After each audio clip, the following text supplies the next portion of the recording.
ആശുപത്രിയെ സമീപിക്കുന്ന ഒരു രോഗിക്ക് പുറത്തേക്ക് ചീട്ട് എഴുതി നൽകുകയാണെന്ന് കരുതുക.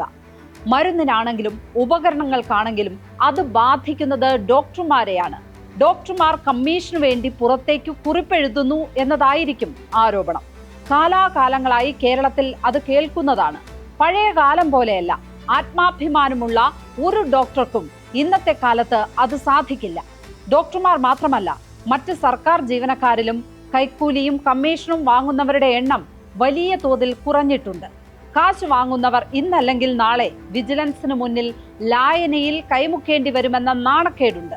ഒരിക്കൽ ലായനിയിൽ കൈമുക്കേണ്ടി വന്നാൽ മരിക്കുന്നതുവരെ കൈക്കൂലിക്കാർ എന്ന ചീത്ത പേരുമുണ്ടാകും. ഡോക്ടർമാരിൽ നല്ലൊരു പങ്കും മരുന്നും ഉപകരണങ്ങളും പുറത്തേക്ക് കുറിക്കുന്നത് നിവൃത്തികേട് കൊണ്ടാണ്. കമ്മീഷനു വേണ്ടി ചെയ്യുന്ന ചെറിയൊരു ശതമാനം ആളുകൾ ഭൂരിപക്ഷത്തിന്റെ സത്കീർത്തി കൂടിയാണ് നശിപ്പിക്കുന്നത്. ഇതിനൊക്കെ അപ്പുറം ഉത്തരവാദിത്വം എന്നൊരു സംഗതിയുണ്ട്. സർക്കാർ ആശുപത്രികളെ ചികിത്സയ്ക്ക് സമീപിക്കുന്നവർക്ക് അത് നൽകുക എന്ന കടമ ഡോക്ടർമാർക്കും സർക്കാരിനുമുണ്ട്. അതിനുള്ള സൗകര്യങ്ങൾ ഒരുക്കേണ്ടതുമുണ്ട്.